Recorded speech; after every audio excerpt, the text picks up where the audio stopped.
Skinwalker experience while camping. To start this off, I should say I'm not the best storyteller. I've read a lot of posts on here, and most people write these way better than I probably will, so just bear with me. I'm also going to change the names of everyone involved for privacy. I've thought about posting this for a while, but every time I start typing it, I end up deleting it because part of me still thinks maybe there's a normal explanation for what happened and we just haven't figured it out. The thing that keeps bothering me though is that 4 of us were there and we all remember the same parts. This happened during the summer of 2025.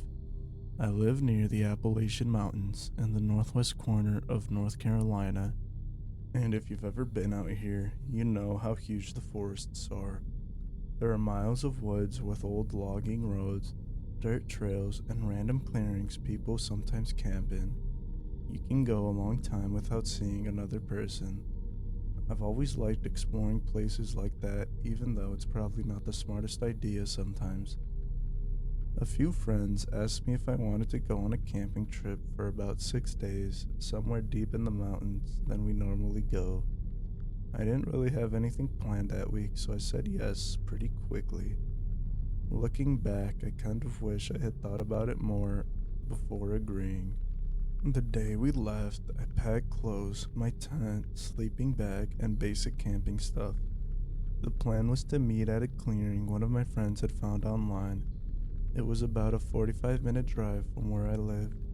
The other 3 had already left earlier that afternoon, so I was the last one heading out. While I was driving, we were on FaceTime and they asked if I could stop somewhere and grab food for the trip.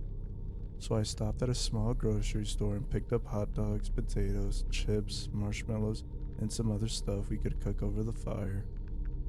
When I walked back out to my car, the sky had that orange color it gets right before the sun sets behind the mountains. The 3 friends I was meeting were people I've known for years. I'll call the first one Jake. He was the one who planned the trip and was always finding weird trails or camping spots online. The second friend I'll call Liam. He liked camping but wasn't really the exploring abandoned or remote places type. The third friend I'll call Marcus. Marcus was usually the one who brought alcohol on trips and convinced people to do dumb things. Eventually the paved road turned into gravel and then into a narrow dirt road through the trees. Around that time, my phone lost signal, which doesn't surprise me because that happens all the time out there. By the time I got to the clearing, it was almost dark. Jake's truck and Liam's car were parked near the tree line and Marcus had already started a fire. Everything felt normal at first. We set up tents, cooked some food, and sat around the fire talking for hours. Jake and Marcus decided they were just going to sleep by the fire, and Liam and I set up our tents a little further away. The first 2 days of the trip were honestly normal. We explored some old trails during the day and hung around the campsite at night. The woods were quiet, but in a normal way. You could hear crickets, wind in the trees, and sometimes animals somewhere far away. Night 3 is when things started feeling strange. We were sitting around the fire again when Liam suddenly stopped talking and said he heard something in the trees behind us. Jake grabbed the flashlight and shined it out there. After a few seconds, the light landed on what looked like a deer standing between 2 trees maybe 40 feet away. The weird thing was it wasn't moving. It was just standing there staring at us. Most deer run as soon as they see people, but this one didn't react at all. The longer we looked at it, the more uncomfortable it felt. It looked really thin and its head was tilted slightly to the side like it was studying us. Around that time, I started noticing a smell in the air. At first it was faint, but it kept getting stronger. It smelled rotten, like something dead somewhere nearby. That heavy, sour smell that sticks in your nose. The smell seemed like it was coming from the direction of the trees where the deer was standing. After a moment, the deer stepped sideways, but the way it moved looked stiff and awkward. Then it turned and walked back into the woods. Not long after that, the smell slowly faded. Nobody talked much after that, and eventually we all went to sleep. Sometime later in the night, I woke up because I heard leaves crunching outside my tent. At first, I thought one of the guys was walking around the campsite. Then I heard a voice quietly saying my name and telling me to come here. It sounded like Jake. I almost answered, but something about the way the voice sounded felt wrong. The tone was flat and strange. I unzipped my tent a little and looked out toward the fire and saw Jake and Marcus still asleep where they had been earlier. A few seconds later, I heard footsteps moving through the campsite. They circled around my tent slowly and then stopped right next to it. Through the tent fabric, I could hear breathing, and it was really close. Then, the same rotten smell came back, way stronger this time. It smelled like something dead was standing right outside the tent. After a few moments, the footsteps started moving again. I heard them cross the campsite toward Liam's tent and then eventually head back towards the trees. After that, everything went quiet again, but I didn't sleep the rest of the night. When the sun started coming up, I got out of my tent and Jake was already awake. I asked him if he had been walking around during the night, and he looked confused and said no. Liam came out of his tent a few minutes later looking pale and immediately asked if Marcus had been outside calling for him during the night. Marcus was still asleep. Jake ended up finding footprints near the edge of the clearing. They looked almost human, but not quite. They were long and narrow, and the toes were pressed deeper into the dirt than the heels, like whatever made them was walking strangely. The tracks went from the woods, circled around every one of our tents, and then went straight back into the forest. We packed up that same morning and left the campsite days earlier than we planned.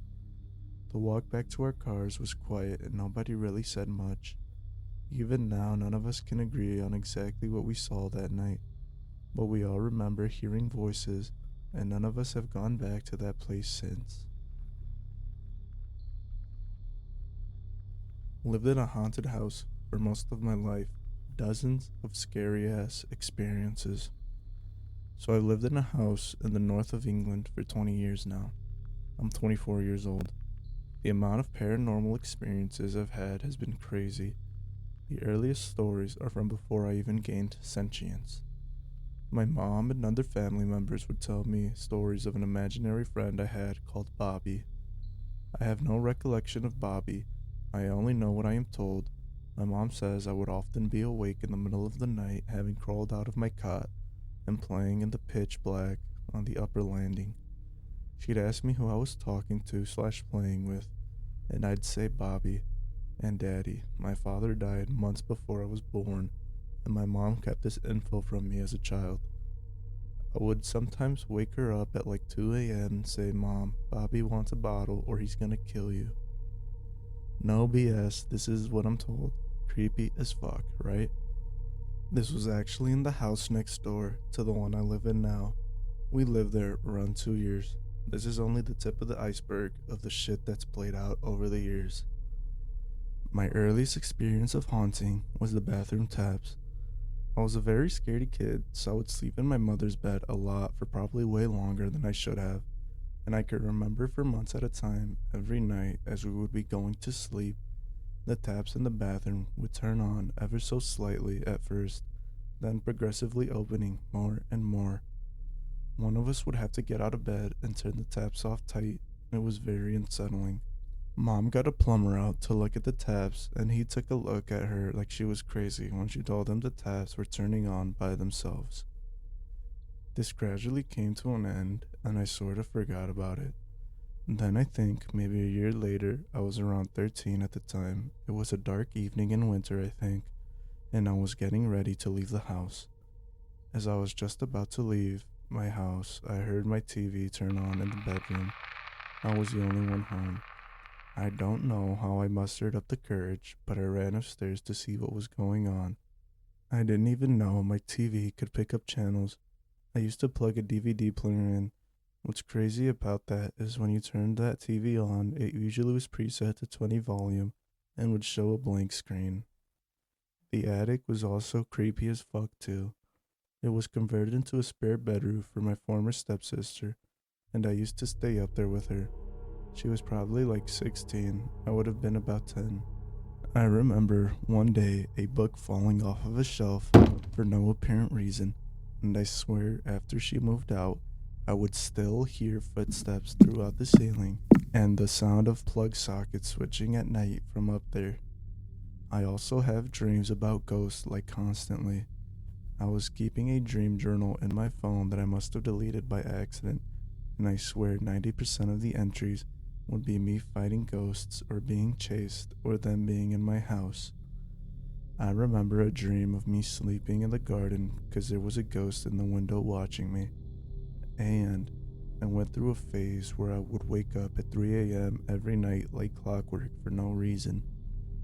I would just wake up and feel uneasy as hell. Sometimes it would be like 3:07 or slightly later, but it was so consistent that I wouldn't even have to check the time when I woke up. I would know for a fact it would be 3 a.m. I wish this was it, but it actually gets a whole lot worse. Hands down, my most terrifying moments were when my mom moved in with her new boyfriend, and me being a teenager decided that living alone in the house would be cool as hell. It was lol. So one night, I'm laid in bed, and it's around 11 p.m., and just as I'm right about to fall asleep, my bedroom door fucking swings open and stops at 90 degrees. The door was clicked shut, and I swear to God, there was not a single window open. And even if it was, the door had some friction from the carpet, so no amount of wind or draft could generate the force required to push open this door. I wasn't scared at the moment though. My mind was too perplexed to experience fear, I think. I sat up in bed and just stared at the door. After a few moments, it dawned on me how fucking terrifying that was, and I went and stayed at my Nana's house. 2 weeks later, exact same scenario, I'm in bed about to fall asleep, and this time my TV remote just fucking flies from the bedside table to the other side of the room. Again, I went and stayed at my Nana's. My stepdad used to get pissed with me for being scared of my room until he decided to stay in there one night after a fight with my mom. He told my mom later he was so sorry for the way he has been with me about my room, and he was scared too and ended up staying downstairs. He was a big, bald, scary looking man too. The final room experience I had was when I woke up at 3 a.m. one night. For some reason, I had the urge to look at the bottom of my room. I swear to God, I seen the outline of what looked like a woman. I could see long hair and a human outline figure. I laid my head back, realized what I'd just seen, lifted my head again, and the motherfucker was still there. My fight or flight response kicked in and I launched out of the fucking bed to punch whatever was standing there. Obviously there was nothing there and I just punched the air. I did actually just go back to sleep. I had dubbed the ghost as Bobby by this point and sorta came to terms with the fact that I have my own ghost that used to be my friend too. So when I was about 20 years old, I got into the habit whenever I was drunk of coming home and taunting Bobby. I would ask him to move stuff and then call him a pussy ghost when he wouldn't. I swear one night a cigarette I asked to move started rolling back and forth on the table in front of me, but no one believed me. One night, shit got real. We had a houseplant in the front room and I had been taunting the ghost after coming home from the pub. All of a sudden, I see the leaves of this plant like fucking swaying as if something was caressing them. My heart fucking sank and I stood up to have a closer look. Half terrified and half curious, I edged closer and closer. Next thing, a moth flew in the open door from the hall and landed on the ceiling lights, and right after that, I swear this on my father's grave, the lights in the house went fucking crazy. They would all dim down and then brighten up like sort of pulsating. It was every light in the fucking house. The bathroom light upstairs, the hallways, all of them. I just fucking bolted outside and ran to my stepdad's house with nothing but my house keys and phone. This became a common occurrence when I would get drunk and provoke the ghost. Lights would flicker, I would end up shouting at the ghost to stop. He would not, I'd usually leave. Scariest story is actually when my mom and stepdad were staying at home. I had been drinking again. They were upstairs asleep, and I was downstairs listening to music on the TV. I decided to test my ghostly friend once and for all with a Ouija board. I made it crudely from paper and sat asking questions to Bobby. Nothing happened. That is, until about an hour later when I got up to use the bathroom. Halfway up the stairs, all I hear is this fucking ginormous crash from downstairs. It sounded like someone had launched a heavy glass table across the room. I didn't dare go down right away, so I opened my mom's bedroom door to see if they had heard it too. They were fast asleep. I went downstairs reluctantly to check out the noise, and not a single thing was out of place. I've been scared in this house more times than I can even remember. Alexa starts speaking to nobody in the middle of the night. So this began in February. I got my Alexa 3 or 4 years ago, I think, and it has worked perfectly all until 2 months ago. I live alone in a quiet neighborhood. I am friendly with most of my neighbors, though they are mostly elderly people, so I don't really talk to them at all. I am saying this because I suspect that someone is going into my house at night or doing something that triggers the Alexa to speak. I'll just tell the story of when it first happened and what it says. It first happened at around 4 to 5 a.m. I woke up to Alexa at full volume saying something that I couldn't make out because it was muffled. My heart was racing and I was genuinely so confused, so I stood up and went to my door in my bedroom. My Alexa is downstairs in my kitchen and my bedroom was upstairs, so I had to open the door in the bedroom to hear what the Alexa was saying. Once I opened the door, I could make out something along the lines of, "I'm sorry, I didn't quite catch that." And then a few seconds of silence. It said that it didn't know that one. I don't know what that means, but my guess is that it is a reply to a question about a joke or a song name, since that's what an Alexa usually says when I ask a question like that.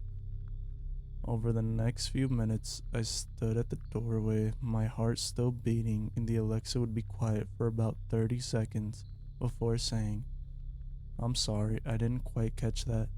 It would stay silent again for a few more seconds, and then it would say it again. I didn't want to go down, to be honest, because I was so scared. After a few minutes, it went silent, and I went back to bed, but I couldn't go to sleep.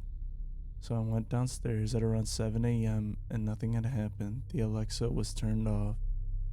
Now at this point, I was horrified, but what made it worse was that when I went to bed at the same night, it repeated the same things, and it had been doing that for the last 2 months. Yes, on the third day in a row, I went downstairs to check, but nobody was there and nothing was off. The Alexa was still speaking, but after about 2 minutes it stopped by itself. I plugged it out after and then back. Thank God it stopped. I kept the Alexa in my utility room and decided not to take it out of there ever again, and I probably wouldn't have posted anything about this if it wasn't for what happened a week ago. I had forgotten about the Alexa by this point and had just gone on with my life. But one night as I went to sleep, I heard it again. Now, I want to clarify that I am not trying to make a creepy story here at all. I am genuinely scared and confused on what is happening here. I went down after hearing it, saying the same phrase on loop like it had before, and it was plugged in again into the kitchen, playing the phrases like somebody was talking to it. I thought it had maybe just malfunctioned up until this point, but then I knew something was wrong, obviously. I took out the Alexa and drove up to my parents' house. I gave it to them and told them they could do whatever they wanted with it, but it was glitched. Nothing has happened since then, but I'm seriously scared and worried for what is happening. I have so many questions. I will update if anything else happens. Update. I called a friend over to check the attic with me thanks to RealWorth88's suggestion, and we found nothing in there, thankfully. Nothing much has happened since I made the post. My house has been relatively quiet. I keep telling myself that the Alexa was glitched, but it doesn't explain how it moved by itself back into my kitchen. There is still the horrifying possibility that someone's living in my house. or that I'm hallucinating and move the Alexa by myself, but I'm not sure. I will be putting up cameras in my house to see what happens at night in case I catch anything odd. Thanks to everyone for trying to help, and I will update you tomorrow on what I see on them. My girlfriend and I had an odd experience in the forest. We still can't shake the feeling. This story takes place not even 24 hours ago, when my girlfriend and I decided to take a short walk in her town's forest preserve as we finally started getting warmer weather. The trail starts off on a barren, hilly field that oversees only a handful of houses a few yards away. When we started walking, the sun was beginning to set. The sky was painted in pastel pinks and blues that was slowly fading into a dark, deep blue. Beautiful to see when walking in the plains, but as soon as we walked into the forest, the comfort and safety of the childlike colors were covered by a canopy of trees that barely started growing leaves. The trail immediately went from an open field into the forest. The trees were sharp, standing straight up. No imperfections in the trunk, no overgrown roots reaching to grab up from the ground, no branches threatening to smack us in the face. As we continued on the trail, just walking and talking as girls do best, all of a sudden both our eyes darted to the ground as my girlfriend stopped in her tracks, letting out a small noise of disgust and confusion. As we examined the mysterious lump on the ground, we realized how eerie it truly was. Lying in front of our feet was a dead squirrel, which wouldn't seem as abnormal, but the squirrel didn't look just dead. It looked like the life was sucked out of it. The squirrel was in a shriveled up position, sharp fang-like teeth still in its mouth, as well as its sunken-in eyes. The squirrel was entirely black, every inch of it, not a hint of variation or discoloration. No lighter tones tucked into the folds of its limbs. Its body showed no signs of decay, just a uniform, unnatural blackness. The body had no bugs flying around it, despite me constantly getting bit by them throughout the walk. It had no odor, no smell of death lingered near it. We couldn't understand how an animal could lose its life so entirely without another creature coming to claim it as food. In the middle of the woods, in spring, it felt unnatural, no predators stepping in to carry on the cycle of life. My girlfriend said from the top of her head to the bottom of her toes, she felt a hot vibration flow through every nerve ending in her body. At the same time, I felt a deep pressure that caused every joint in my body to tense up as well, as my chest getting so tight that I started to believe that someone punched me the day before. Without hesitation, we decided to turn around as we are very into trusting our intuition. As we made our journey back to the car, barely a mile out into the trail, my girlfriend turns to me and asks if I heard that. I shut my trap and listen, only hearing the leftover echoes of what she heard. She said she could barely make it out, but sounded like a woman screaming, "Help me." We waited a beat before continuing our walk, trying to beat the now quickly setting sun. We walked in silence, focused on getting the fuck out, both of our bad feeling increasing with every step we take. I began to hear the screams myself, but they were sounding further and further away, which I found odd because from where my girlfriend initially heard the screams to where we were now, the individual screaming would have had to quickly jump in a car and drive another mile or so away from us. That's how quickly these screams got further and further away. As I thought about it, I had a realization that made my stomach drop. I told my girlfriend that we just needed to get out, and we needed to get out now as the screams continued and got further. We exited the forest just as the green flash of sun appeared and the screams just came to a stop. I explained to my girlfriend about a Filipino urban legend I grew up with about a certain aswang, manananggal or tik-tik, a demon creature that in the daylight will disguise itself as a human, dog, cat, or any normal creature you see in your day-to-day. But when it becomes dusk, it turns into a soul-sucking vampire, and what it's most famous for is the further it sounds, the closer it is.